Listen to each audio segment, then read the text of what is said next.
টি-20তে সহ অধিনায়কের দায়িত্ব পাওয়া শেখ মেহেদীর নেতৃত্বে টিম বাসে করে একসাথে বিমানবন্দরে আসেন তানজিম সাকিব, রিশাদ হোসেন, নাহিদ রানার, পারভেজ ইমন।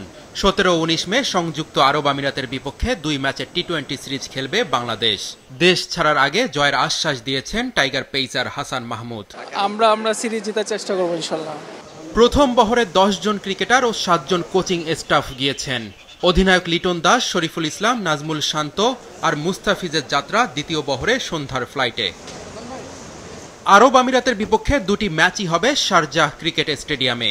এই সিরিজ শেষ করেই পাকিস্তান সফরে যাওয়ার কথা বাংলাদেশ দলের। তবে পাকিস্তান ক্রিকেট বোর্ড বিসিবিকে যে পরিবর্তিত সূচি পাঠিয়েছে সে ব্যাপারে এখনও কোনো মতামত দেয়নি বাংলাদেশ ক্রিকেট বোর্ড।